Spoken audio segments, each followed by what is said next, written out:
SSN టాక్స్కి స్వాగతం. మనము ఇవాళ ఓల్డ్ షిరిడీలో ఉన్నాము.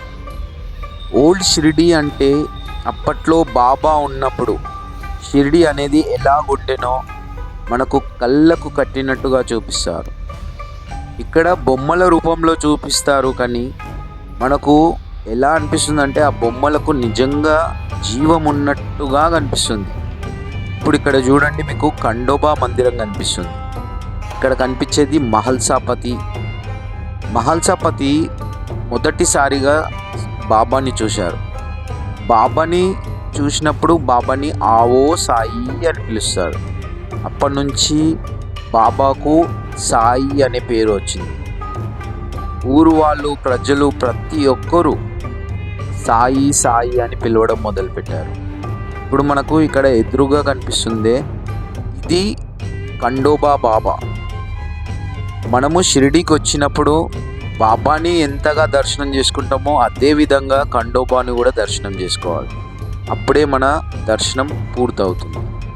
ఇక్కడ చూడండి, ఒక ఆడ మనిషి బియ్యం జరుగుతున్నట్టుగా, అప్పట్లో బియ్యం జరగడానికి అలా చాటలు వాడేవారు. ఒక బంజారా వేషంలో ఉంది అమ్మ.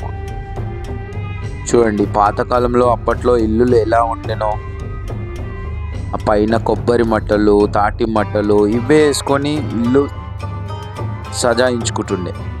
అంటే ఆ వీటి వల్ల మనకు చల్లదనం అనేది ఉంటుండే. ఇప్పుడు ఏసీలు ఇవన్నీ కొత్తగా వచ్చాయి. చూడండి, ఆమె చెరుగుతుంటే ఆ బియ్యం ఆ కోడి తింటున్నట్టు ఒక సన్నివేశం అది. ఇక్కడ చూడండి, జోల పట్టుకొని ఉన్నారు.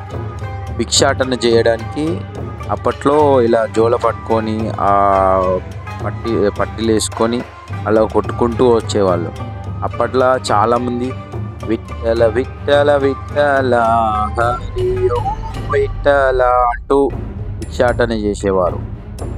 ఇప్పుడు ఇక్కడ చూస్తున్నారు కదా, పాతకాలంలో అప్పట్లో మన ఇల్లు అనేది ఎలా ఉండే, ఆ పద్ధతులు ఎలా ఉంటుండే, ప్రతి ఒక్కటి జీవం పోసిన రూపంలోనే చూపిస్తారు. ఇక్కడ చూడండి, అమ్మ పిడికలు కొడుతుంది, పక్కన మేక, బాయిలర్. అప్పట్లో నీళ్ళు అనేది ఇట్లా బాయిలర్లో వేడి చేసుకుంటుంది.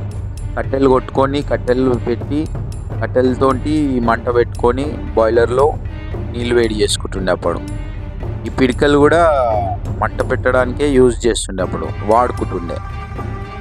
ఇక్కడ చూడండి, మనం ఇప్పుడు చూసేది చావడి. చావడి అనేది ఏం లేదు, అప్పట్లో బాబా గారు మసీదులో ఉంటుండే. మసీదు శిథిలావస్థితికి వచ్చినప్పుడు బాబా గారిని చావడిలో ఉండడానికి భక్తులు చాలా ఫోర్స్ చేసి అప్పుడు నుంచి బాబా చావడిలో ఉండేవారు. ఇక్కడ సాయంత్రం కాగానే చిన్న చిన్న మీటింగ్స్, అందరూ కలిసి మాట్లాడుకోవడం, అలా ఒక చిన్న సభ టైప్లో ఉంటుండే ఇక్కడ.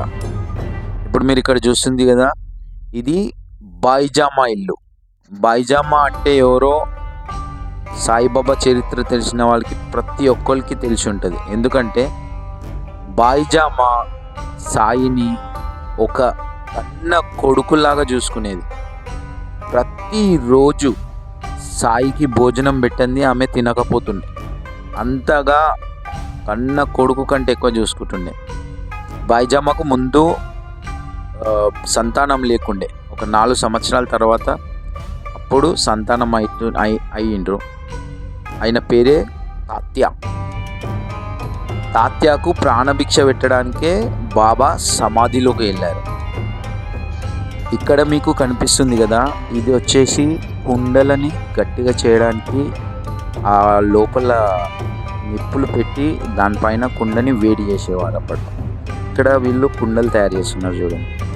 ఇతను వచ్చేసి కుండ కోసము మట్టి దొక్కుతున్నాడు. ఇదొక సందర్భము. ఏంటి అంటే, ఇతను పాండురంగని భక్తుడు. ఈయన ఎంతగా నీలమైపోయాడంటే వాళ్ళ పాప ఆ మట్టిలో కలిసిపోయి ఆ పాపను కూడా కలిపి తొక్కేస్తున్నాడు. అప్పుడు ఆ భార్య గమనించి, ఏమండి మీరు దేవుడి ధ్యాసలో ఉండిపోయి పాపను కూడా మట్టిలో తొక్కేశారు అన్నప్పుడు అతనికి ఆలోచన వచ్చి మళ్ళీ తర్వాత పాండురంగాన్ని కొలిస్తే అప్పుడు ఆ పాప అనేది ఆ ఇంట్లో నుంచి మళ్ళా వస్తున్నట్టు ఒక సన్నివేశం అది. ఇక్కడ చూడండి, అప్పట్లో సేద తీర్చుకోవడానికి మనకు చెట్టు కిందనే పడుకునేవాళ్ళు చాలామంది. ఎందుకంటే ఆ చెట్టు నీడ, ఆ గాడుపు, ఆ వాతావరణం అనేది చల్లగా ఉంటుండే అప్పుడు. చూడండి, ఆ తాత పల్లీలు అమ్ముకుంటూ వచ్చి ఒక చెట్టు కింద సేద తీరుతున్నట్టు ఇదొక సన్నివేశం. బాగుంది. ఇప్పుడు మీరు చూసేది బాబా బియ్యంని పిండి పడుతున్నట్టు ఒక సన్నివేశం. ఇది అప్పట్లో ఎందుకు బాబా పిండి పట్టాడంటే, షిరిడీలో కలోరా అనే ఒక వ్యాధి వ్యాపించింది. దాన్ని అరికట్టడానికి బాబా పిండి రూపేణ మన షిరిడీ చుట్టూ పొలిమేరలా వేసి కలరా అనేది ఆ ఊరికి రాకుండా కాపాడారు. ఇక్కడ చూడండి, ఒక అమ్మ ముగ్గు వేస్తున్న సన్నివేశం అది. ఇప్పుడు మీరు చూసేది గురుస్థాన్ అంటారు దీన్ని. గురుస్థాన్ అంటే బాబా స్టార్టింగ్ వచ్చినప్పుడు ఇక్కడే పూజలు చేసేవారు. మనము షిరిడీలో దర్శనం చేసుకొని బయటికి రాగానే ఒక వేప చెట్టు కనిపిస్తుంది కదా, ఆ వేప చెట్టు కిందనే ఈ గురుస్థాన్ అనేది ఉంటుంది. మనం ఇక్కడ చూడొచ్చు ఒక మహారాష్ట్రన్ పెళ్ళి. అప్పట్లో పెళ్ళిళ్ళు ఎలా జరుగుతుండే, మళ్ళీ ఆ డోలు, ఆ సన్నాయి, ఆ ఒక వాతావరణం ఇక్కడ మనకు చూపిస్తున్నారు. ఇది ఎట్లా ఉంది అని అంటే, ఆ బొమ్మలకు ప్రాణం పోసిన విధంగా ఉంటుంది. మీరు చెప్పిన కదా, షిరిడి వెళ్ళినప్పుడు 100% ఒక్కసారన్నా వెళ్ళి ఈ ఓల్డ్ షిరిడిని దర్శించుకోండి. ఇక్కడ చూడండి, మనకు పల్లకి అంటారు ఈ సన్నివేశాన్ని. పల్లకి బాబాకు అప్పుడు పైన గొడుగు పట్టుకొని వాళ్ళు డమరుకం వాయిస్తూ, ఆ డోల్ వాయిస్తూ, పాటలు పాడుకుంటూ ఆ ఊరంతా తిరిగేవాళ్ళు బాబాని తీసుకొని. ఎంత మంచి సన్నివేశం అంటే ఇది. షిరిడీకి వెళ్ళిన వారికి, బాబా తెలిసిన వారికి ప్రతి ఒక్కరికి ఆ సన్నివేశం ఐడియా ఉంటుంది. ఇప్పుడు మీరు ఇక్కడ చూస్తున్నారే పాండురంగ విఠలుడు. అప్పట్లో చిన్న చిన్న గుడిలు కట్టుకొని పూజలు చేసేవారు. ఇక్కడ మీరు చూడొచ్చు, అప్పట్లో బాబా చిన్న ఉన్నప్పుడు గురుస్థాన్ దగ్గర పూజలు ఎలా చేస్తుండే అదొక సన్నివేశం ఇది. ఆ గురుస్థాన్లో ఆ దీపాలు అనేది ఇప్పటికీ ఆరిపోలే అని చెప్పేసి ప్రతి ఒక్కరి నమ్మకం. ఇలా చూస్తూ ఉంటే మీకు చాలా సన్నివేశాలు కనిపిస్తూ ఉంటాయి. ఇక్కడ మీరు చూస్తున్నారు కదా, బాబా భిక్షాటన చేస్తున్న ఒక సన్నివేశం ఇది. బాబా దగ్గర ఏమీ లేక కాదు ఈ భిక్షాటన అనేది. భిక్షాటన అప్పట్లో బాబా ఎందుకు చేసేవారు అనంటే, వారి వారి పాపాలను భిక్షాటన రూపంగా బాబా తీసుకొని వారి పాపాలను కడిగేవారు. ఈ భిక్షాటన చేసింది కూడా బాబా స్వయంగా తినేవాళ్ళు కాదు.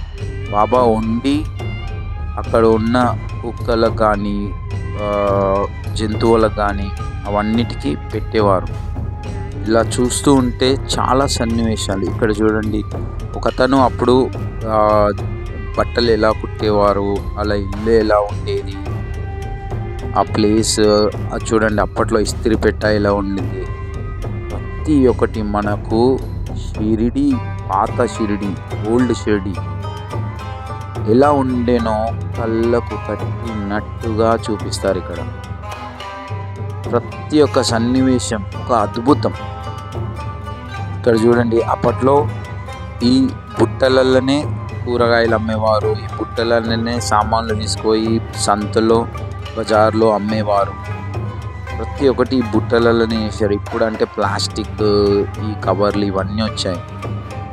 చూడండి ఇక్కడ అప్పట్లో మంగళ షాప్, ఎవరైతే గుండు చేస్తారో వాళ్ళది. ఇక్కడ ఒక ఓపెన్ ఏరియాలో కింద కూర్చొని వాళ్ళకు చేస్తున్న ఒక సన్నివేశం అది. ఇక్కడ చూడండి, బాబా భిక్షాటన చేసి తను సొంతంగా బాబా తినడానికి కాదు, అది ప్రతి ఒక్కరికి ఆ ఉన్న దాంట్లోనే ప్రతి ఒక్కరికి పంచుతూ, వారికి సేవ చేస్తూ సంతోషమైన జీవితం గడిపారు బాబా. ఏ కల్ముషం, ఏ మత భేదాలు, ఏ భేదం అనేది ఏమీ లేదు అప్పుడు. బాబా ఎప్పుడు చూడండి సబ్కా మాలిక్ ఏక్ హే అనేవారు. సబ్కా మాలిక్ ఏక్ హే అంటే ఎవ్వరికైనా ఒకే దేవుడు, నీకొక దేవుడు నాకొక దేవుడు అనేది లేదు. ఇది ఎలా అంటే బాబా భక్తులకు ఎలా నిరూపించాడంటే, బాబా అప్పట్లో ముగ్గురు, ఒక క్రిస్టియన్, ఒక హిందూ, ఒక ముస్లిం. బాబాకు నీళ్ళు తాగాలని వెక్కిలు వస్తుంటే ముగ్గురు కలిసి వాటర్ తీసుకొచ్చి, బాబా నేను ముందు తెచ్చాను, నువ్వు నా నీళ్ళు ఫస్ట్ తాగాలి, నా నీళ్ళు ఫస్ట్ తాగాలి అని అడిగేవారు. అలా అడుగుతున్నప్పుడు బాబా ఏమంటారో, ఒక పెద్ద లోటా తీసుకొని మీ ముగ్గురు అట్లా నీళ్ళు పోయండి.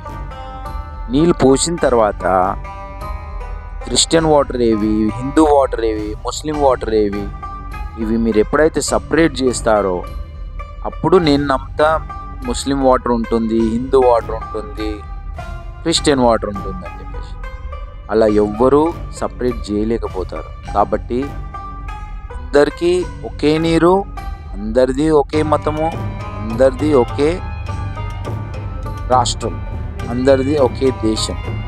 అదేవిధంగా సబ్కా మాలిక్ ఏక్ హే. ఇక్కడ మీరు చూస్తుంది హాస్పిటాలిటీ. అప్పట్లో బాబా విభూతి వేసుకుంటే చాలు మన లోపల ఉన్న సర్వరోగ నివారిణి అదే ఉండే. మళ్ళా బాబా దగ్గరికి పోయిన వారికి ఎవ్వరికి ఈ వ్యాధి అనేది తక్కువ కాలే అని ఎక్కడ లేదు. ఎందుకంటే బాబా ప్రతి ఒక్కరికి నయం చేసిన వారి. ఇక్కడ మీరు చూసిన సన్నివేశం కాకుండా మామూలుగా కుష్టి వ్యాధి కూడా పోగొట్టే బలం బాబాది. అంతటి మహనీయుడు మన బాబా. ఒక్కసారి బాబాని కొలిస్తే చాలు మన లోపల ఉన్న సర్వ రోగ నివారి. చిన్న విభూది చుక్క తింటే చాలు మన లైఫ్లో ఉన్న ప్రతి ఒక్క ప్రాబ్లం పోతుంది. ఇప్పుడు మనం మధ్యలో ఒక చిన్న భజన చేద్దాం. సాయి రామ్ సాయి రామ్, సాయి సాయి రామ్, సాయి రామ్ సాయి రామ్, సాయి సాయి రామ్, సాయి రామ్ సాయి రామ్, సాయి సాయి రామ్, సాయి రామ్ సాయి రామ్, సాయి సాయి రామ్. చూడండి, ఇక్కడ మనకు ఇద్దరు భక్తులు బాబా సమాధి దగ్గర కూర్చొని పూజ చేస్తున్నట్టు అదొక సన్నివేశం ఇక్కడ. ఇప్పుడు మనం చూస్తుంది ద్వారకామాయి. ఈ ద్వారకామాయిలో ఈ సన్నివేశం బాబా గారు చివరి శ్వాస పోతున్నప్పుడు తీసిన ఈ సన్నివేశం. ఈ సన్నివేశంలో బాబా లక్ష్మీబాయికి 9 నాణాలు ఇస్తున్నట్టుగా ఒక సన్నివేశం ఇది. మీరు షిరిడి వెళ్ళినప్పుడు 9 నాణాలు ఇప్పటికీ ఉంటాయి అక్కడ.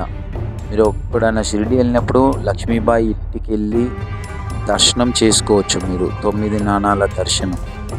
ఇక్కడ మీరు చూడొచ్చు దాస్ గణూస్ పోయట్రీ.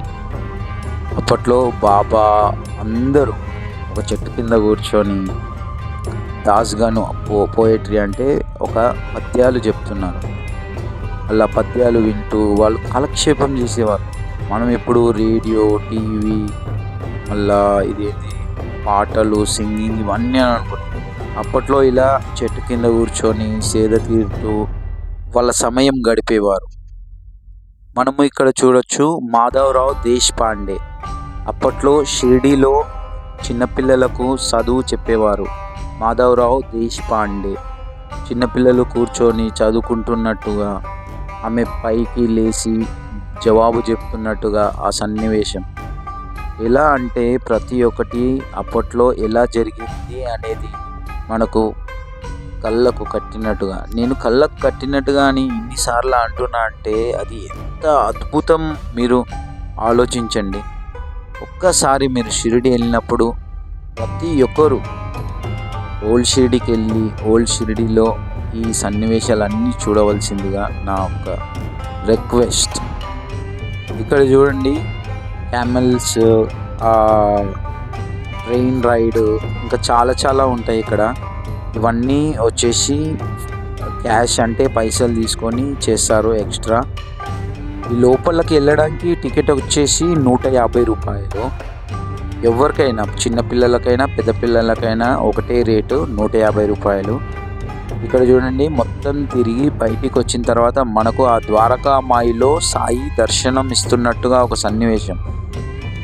ఈ ఊరు ప్రజలు అప్పట్లో ఆ సంతలు, ఆ బొట్టు, పూలు, మళ్ళీ కూరగాయలు ఇవన్నీ ఎలా అమ్మేవారు, ఆ సంత అనేది ఆ ఊరు చుట్టూగా ఎలా ఉండేది, ప్రతి ఒక్కటి మీకు ఈ సన్నివేశంలో అద్భుతంగా కనిపిస్తుంది. చూడండి, ఆ కూరగాయలు అనేది, ఆ కొబ్బరికాయలు, పసుపు, కుంకుమ, పూలు, అలా ఈ ఓల్డ్ షిరిడి మొత్తం తిరిగి సందర్శించిన తర్వాత నేను ప్రతి ఒక్కరికి ఒకటే చెప్తాను, ఏంటంటే మీరు షిరిడి వెళ్ళినప్పుడు ఈ ఓల్డ్ షిరిడికి వెళ్ళి ఒక దర్శనం చేసుకోండి. ఎందుకు అనంటే అది ఒక అద్భుతం. మనకు బాబాగారు స్వయంగా మన ముంగట తిరుగుతున్నట్టుగా అనిపిస్తుంది. ఆ ప్రదేశం తిరుగుతున్నట్టుగా అనిపించడం కాదు, బాబాగారు స్వయంగా తిరిగిన ఆ ప్రదేశం అది. మనము షిరిడిలో అడుగు పెట్టడమే మనము ఎన్నో జన్మల చేసుకున్న పుణ్యఫలం అది. ఇంతటితో ఈ వీడియో పూర్తి చేసుకొని అందరం ఒకటేసారిగా జై సాయిరామ్, జై జై సాయిరామ్, జై సాయిరామ్, జై జై సాయిరామ్, సబ్కా మాలిక్ ఏక్ హై, అఖిలాండ కోటి బ్రహ్మాండ నాయక, రాజాదిరాజ యోగిరాజ, శ్రీ పరబ్రహ్మ సచ్చిదానంద సద్గురు సాయినాథ్ మహారాజ్ కి జై. వీడియో నచ్చినట్టు అయితే లైక్ కొట్టండి, షేర్ చేయండి, కమెంట్ చేయండి. Thank you.